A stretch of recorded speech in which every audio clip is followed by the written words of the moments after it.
to the MCU, DCEU, and the Sonyverse, do you think because of the way people feel about Star Wars nowadays that I feel the same way and I'll make a video on it?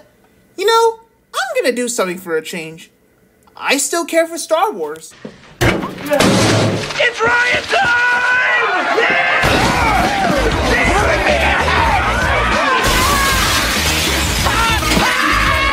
Yeah, I know. Star Wars has gradually declined over the past couple of years, but honestly, even though I was underwhelmed by The Mandalorian Season 3 and Ahsoka, I still look forward to more Star Wars content. Why?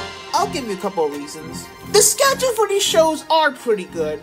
Unlike the MCU, Star Wars has been taking its time with its releases to avoid burning out their fans. For example, in the years between 2021 and 2022, the MCU had 15 projects come out. Star Wars only had 6. Not bad, right? And just last year when the MCU only had 6 projects, Star Wars only had 4. It just goes to show that it has a more consistent schedule than the MCU. Because after a season or a show comes out, it allows the fans to think about what they watch at a time to get ready for the next Star Wars show to come out. That's accessibility for you. Speaking of accessibility, remember a few months ago when I made a video talking about accessibility in the MCU? Star Wars recently has been very accessible. Because there's so much more to the Star Wars universe that's easy to get into. For example, if you are a newcomer to the Star Wars franchise and The Mandalorian or Andor were your first experience, you'll be okay since neither of them require you to watch any of the movies or shows in order to understand them. Even though they're both based on a popular IP, they still work as standalone stories. Now, if WandaVision or Loki were your first MCU experiences, this would probably be a reaction.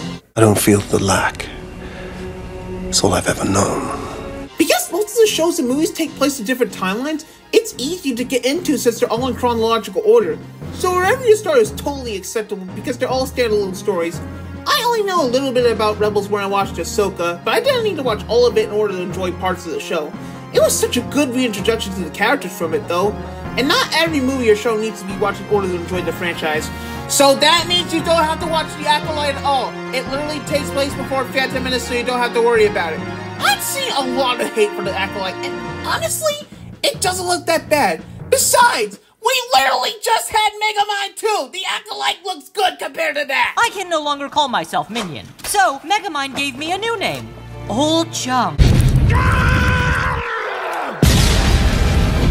If you don't watch it, that's fine. No one's forcing you to. If you think it's gonna be bad, then just ignore it. It's gonna be a standalone project which isn't going to impact any future Star Wars project, meaning you don't have to worry about the franchise's future.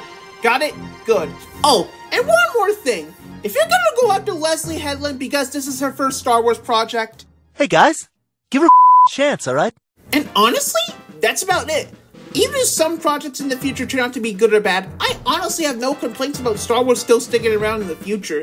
Star Wars is a complicated universe, but it's still nice to see new shows and movies come out of it. Yeah, Star Wars has had a few stickers in the past and present, and probably a few in the future.